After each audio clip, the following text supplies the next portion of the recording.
إن الحمد لله نحمده ونستعينه ونستغفره ونعوذ بالله من شرور أنفسنا ومن سيئات أعمالنا. من يهده الله فلا مضل له ومن يضلل فلا هادي له، وأشهد أن لا إله إلا الله وحده لا شريك له، وأشهد أن محمدا عبده ورسوله. يا أيها الذين آمنوا اتقوا الله حق تقاته ولا تموتن إلا وأنتم مسلمون. يا أيها الناس اتقوا ربكم الذي خلقكم من نفس واحدة وخلق منها زوجها وبث منهما رجالا كثيرا ونساء، واتقوا الله الذي تساءلون به والأرحام إن الله كان عليكم رقيبا. يا أيها الذين آمنوا اتقوا الله وقولوا قولا سديدا يصلح لكم أعمالكم ويغفر لكم ذنوبكم، ومن يطع الله ورسوله فقد فاز فوزا عظيما. أما بعد، فإن خير الكلام كلام الله، وأحسن الهدي هدي محمد صلى الله عليه وآله وسلم، وشر الأمور محدثاتها، وكل محدثة بدعة، وكل بدعة ضلالة، وكل ضلالة في النار. أسأل أسئلة راجعة إلى عقود تشيع عند الناس، ويسألني أصحابها هل هذا جائز أم ليس بجائز، وهل ما نجنيه من المال عن هذه العقود من ما أحل الله فنستعمله ونطعمه أبناءنا، أم من الخبيث الذي ينبغي أن ننتهي عنه. قبل هذا يا أيها الناس، أحب أن أذكركم بأشياء نغفل عنها عندما يبدو لنا بريق الدرهم. روى مسلم في الصحيح عن أبي هريرة رضي الله عنه أن رسول الله صلى الله عليه وسلم قال: أيها الناس، إن الله طيب لا يقبل إلا طيبا، وإن الله أمر المؤمنين بما أمر به المرسلين، فقال: يا أيها الرسل كلوا من الطيبات واعملوا صالحا إني بما تعملون عليم. يا أيها الرسل، النبي صلى الله عليه وسلم قال إن الله أمر المؤمنين بما أمر به المرسلين. ماذا قال المرسلين؟ يا أيها الرسل كلوا من الطيبات واعملوا صالحا إني بما تعملون عليم. وقال: يا أيها الذين آمنوا كلوا من طيبات ما رزقناكم. أمر المرسلين بالأكل من الطيبات، وأمر المؤمنين بالذي أمر به المرسلين وهو الأكل من الطيبات. يعلموا أن من لا يأبه بالذي يأكل أهو من الطيب أم من الخبيث، هذا يضر نفسه وإن تاب، لأنه كثير من الناس حمقى يضحك عليهم الشيطان كما يشاء، يلتمس الرزق من الحرام ثم يظن أنه ربما تصدق وأطعم ويعول أرملة ويعول يتيما من ذلك الحرام، فقد خلط قبيحا بجميل، خلط عملا صالحا وآخر سيئا، يقول عسى الله أن يتوب علي. اسمع وديها في ودنك. رواه ابن خزيمة وابن حبان عن أبي هريرة رضي الله عنه أن رسول الله صلى الله عليه وسلم قال: ومن جمع مالا حراما ثم تصدق به لم يكن له أجر وكان إصره عليه. باش ما يبقاش يضحك عليك الشيطان، لا وهانت درتي ولا وشوف الناس وشكون. الشيطان يضحك على الناس كي بغاه أكثر من هذا الشيء. هذا الذي جنيته من حرام تطعم به هؤلاء الصبيان، هؤلاء الأبرياء، هؤلاء الأمانات الذين استرعاك الله إياها، وسوف يسألك أحفظت أم ضيعت. ما عندكش مشكل. شوف هذاك الوليد وديك البنت الصغيرين الزوينين البراء تياكلوا تيخشوا فمهم شي حاجة تجيبها لهم انت من الحرام، ما بقاوش فيك، ما بقاش فيك راسك، هذوك انت ما بقاوش فيك. وأنت تسمع الحديث الذي رواه أبو يعلى عن أبي بكر الصديق رضي الله عنه أن رسول الله صلى الله عليه وسلم قال: لا يدخل الجنة جسد هذي بحرام. قضية صعبة. ونحن نعيش في زمن هذه المعاملات، يعني كل نهار تسمع شيئا عجيبا مما يستحدثه الناس. فأذكر قول عمر بن عبد العزيز رحمه الله: يحدث للناس من الأقضية بقدر ما أحدثوا من الفجور. فجور الناس يحدث لهم أقضية، ويجيوك تشوف شي أمور هادشي كاع كان عند الناس ويسمونها بغير أسمائها. تعرفوا الناس كيفاش كانوا كيديروا؟ كانوا العلماء يوصون التاجر أن يكون له صديق فقيه. إذا كان التاجر عنده صديق فقيه، هذاك التاجر بغى ليه الله الخير، لأنه هو ماشي غيعيط على الفقيه، غيعيط على صاحبه، وهذاك صاحبه من جملة الفقهاء. يقول لي لا هذه حرام، لا هذه ما ديرهاش، لا هذه بعد فيها، لا هذه كيفاش دير ليها. ماله كله حلال. بل أدركنا من التجار من كانوا إذا سافروا معهم بفقيه. أنا أدركت هذا الشيء. 4 من التجار إذا حجوا ذهبوا معهم برجل من العلماء، اعتمروا ذهبوا. علاش؟ أو معهم، ما يخليهمش يديروا شي حاجة. شحال من واحد أنا أعرفهم مشى للحج ورجع بلا حج، ترك ركنا من أركان الحج لم يفعله، خسر الفلوس، القرعة، الوقت، ورجع بلا حج. هذاك الفقيه معه. نحن أدركنا هذا الشيء. فمن جملة ما أسأل عنه مما فشى شيء صار الناس يسمونه الرهن. الرهن، أنت تريد أن تستأجر بيتا، هذا البيت الإيجار مبلغه ثمن إيجاره 2000 درهم، فيقول لك صاحب البيت: إما أن تستأجره ب2000 درهم في الشهر، وإما أن تعطيني قدرا من المال 5 ملايين مثلا وتستأجره ب1000 درهم، وعندما تريد أن تذهب تخرج من البيت سأرد عليك 5 ملايين. هذا الناس تسميه الرهن. هذا ليس برهن، لأنه تعرفوا الشيطان ايش يدير للناس؟ الشيطان يعدكم الفقر ويأمركم بالفحشاء، ولكن عرفتي ايش يدير لكم؟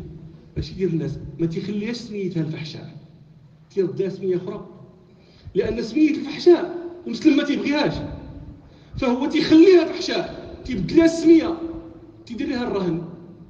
الرهن عوام المسلمين كلهم تعرفوا أن الرهن ما فيه مشكل، والفقهاء يقول لك الرهن ما فيه مشكل، كتب الفقه عامرة بالرهن ما كاين فيه مشكل. ماشي هذا ماشي هو الرهن اللي يدعو عليه الفقهاء. الرهن الذي يتحدث عن الفقهاء: أنا سلفتك شي حاجة ديال الفلوس، قلت لك خصني شي حاجة نضمن بها حقي، كتجيب لي شي حاجة كنضمن بها حقي، إلا ما جبتيش لي فلوسي كنبيعها. هذا هو الرهن. أو أنا شريت شي حاجة كيقول لي البائع: ما غاديش تخلصني دابا، لا ما نخلصش دابا، واخا واعطيني شي حاجه نضمن بها حقي، ها هي انا محطوطه ما غنتصرفش فيها، الوقت اللي غتجيب لي فلوسي غادي نردها لك. هذا هو الرهن. اما ما استحدثه الناس فسموه زورا وبهتانا رهنا، هذا ليس برهن. شنو هو هذا؟ هذه معامله غير جائزه. وما ياخذه هذاك الانسان ديك 5 مليون كيتصرف فيها تصرف غير جائز، وهذاك الإنسان اللي كاري الدار ديال 2000 كاريها ب1000، هذاك عقد غير جائز. علاش؟ لأنه نحن عندما نريد أن نحكم على معاملة يجب أن نعطيها تكييفا شرعيا، نصورها بصورة شرعية. أنت الآن عندما تقول لي إن أنت الذي تريد أن تستأجر تعطي صاحب البيت 5 ملايين، هذه 5 ملايين لما تقول أنا أعطيها لصاحب البيت، واش تعطيها له هبة؟ صافي تقول لي خذها، تعطيها صدقة؟ شنو هي هذه؟ أنت ما كتقولش أنا تنسلفو، كتقول أنت أعطيه. لكن أنت نقول لك أنا شوف، أنت عندما تعطيه هل يمكنه التصرف فيها ولا خصو يبقى شادها هي هذيك اللي غادي يرد لك؟ لا يمكنه التصرف فيها. عطيته هذه 5 مليون راه غيتصرف فيها ينفقها يدير، المهم منين نبغي نخرج انا غيرد لي 5 مليون ديالي. هذا تعامل. عندما اعطيك مالا ويمكنك التصرف فيه وتضمن لي قيمته، يعني ماشي هذوك الوراق اللي عطيتكم اللي غترد لي 5 مليون، هذا الشرع يسميه قرضا. سميه انت اللي بغيتي، الشرع يسميه قرض. طيب القرض ما هو؟ القرض واحد العقد ديال الرفق. تنعطيك انا القرض هو مبلغ من المال يعطيه مسلم لأخيه المسلم لأجل الارتفاق، بغى يدخل عليه الرفق، هذاك المسلم في الضيق هذا بغى يوسع عليه شويه. ماشي هادشي اللي كاين في هذه المعامله هذه. هذا ما عطاو تلك 5 ملايين فيها واحد الشرط، انه انا مني غادي نبغي نسالي غترد لي 5 ملايين، ولكن كاينه واحد الحاجه اخرى غادي نستافد منها، هو داك 1000 درهم اللي طيحتي ليا. هذيك المنفعه المشترطه هي التي جعلت هذه المعامله تشبه الربا بينكما. فتيجيك شي واحد يقول لك واخا انا راه ما تنعطيهش، انا ملي عطيتك 5 مليون كان ساكن في الدار فابور، هذا شر من الاول. هذا لا يجوز. سموه ما تشاءون فهو لا يجوز، وهذا لا خلاف فيه بين العلماء. عندك تقول لي انا سولت هذاك الامام الجامع راه الناس بزاف واللي كون غتحرم ما غاش يديروها كاع الناس دابا انت اللي عايش فيهم كلهم الفقهاء، ولا الائمه الجوامع كلهم الفقهاء. ايوا راه كاين الناس اللي حافظين القران، هو حافظ القران يعرف كيفاش يركع الصلاه، ولكن ما عارف والو في التجاره. وانت علاش تسول غير هذاك النوع اللي انت عرفتيه ما عارف والو؟ أقول ما تسمعون وأستغفر الله لي ولكم. الحمد لله والصلاة والسلام على رسول الله وعلى آله وأصحابه وبعد. قضية أخرى سئلت عنها، وهذه القضية لها صورتان، صورة عتيقة وصورة مستحدثة، وهي ولكن الشيطان شيطان يجي بالك من هنا في واحد الصورة قديمة وعاود يديرها لك واحد الشكل أخضر. ما هي هذا؟ هو إنسان بقال صاحب دكان يبيع سلعة، تأتيه أو أتيه أنا أقول له الشيء الفلاني، يقول لي كاين، هو ما عندوش في الحانوت، تقاد عليه مثلا يقول لي كاين بشحال بالمبلغ الفلاني، أعطيه المبلغ الفلاني يقول لي أجي تاخذه في العشية. أنا أعطيته الشيء، أعطيته الفلوس، هو مشى عيط على شي محل واحد آخر قال لي جيب لي السلعة، ومني كان جانا كيعطيها لي. هذا لا يجوز، هذا لا يجوز. هذه الصورة القديمة ديالها. الصورة المستحدثة شنو هي؟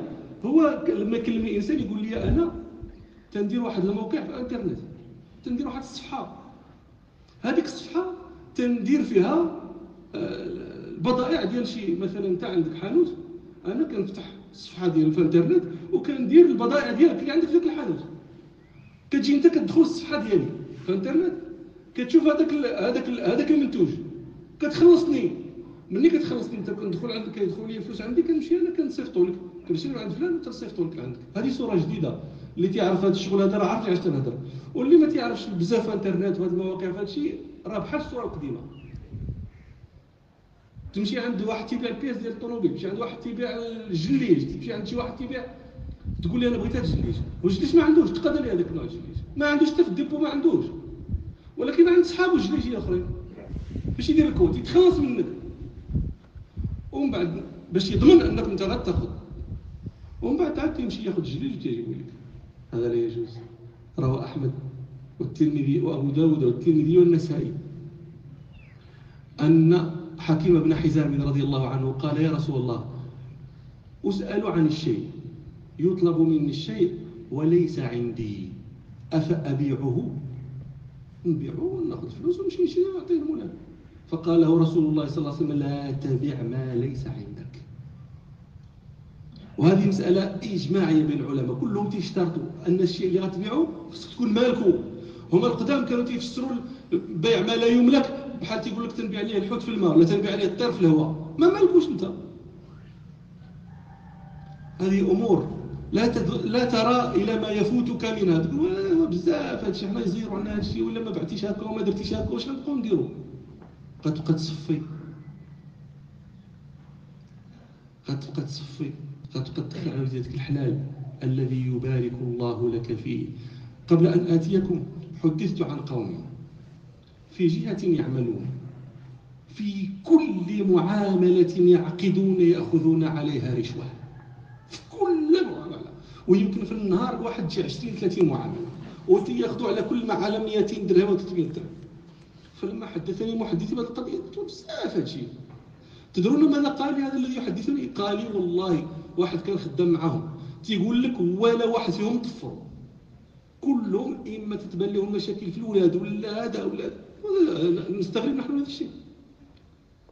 تمسي وتصبح في مظالم الناس، والناس تجأر بالدعاء إلى ربها تدعو عليك. كل الناس ما يستجيب لهم الله.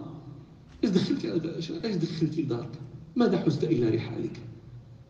ثم تموت. يا عباد الله، ثم نموت، ثم نقام بين يدي الرب سبحانه، ثم نسأل.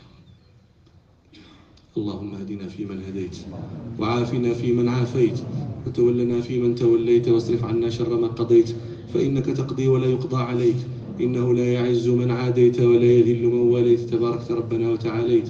اللهم اختم بالسعادة آجالنا، واقرن بالعافية غدونا وآصالنا، واجعل إلى جنتك مصيرنا ومآلنا. اللهم انصر أمير المؤمنين محمدا السادس نصرا تعز به الدين وتعلي به شأن المسلمين. اللهم أنبت ولي عهده نباتا تقر به أعين الصالحين، وهيئ له البطانة التي تعينه على الخير. اللهم صل على محمد وأزواجه وذريته كما صليت على آل إبراهيم، وبارك على محمد وأزواجه وذريته كما باركت على آل إبراهيم إنك حميد مجيد. سبحان ربك رب العزة عما يصفون، وسلام على المرسلين، والحمد لله رب العالمين.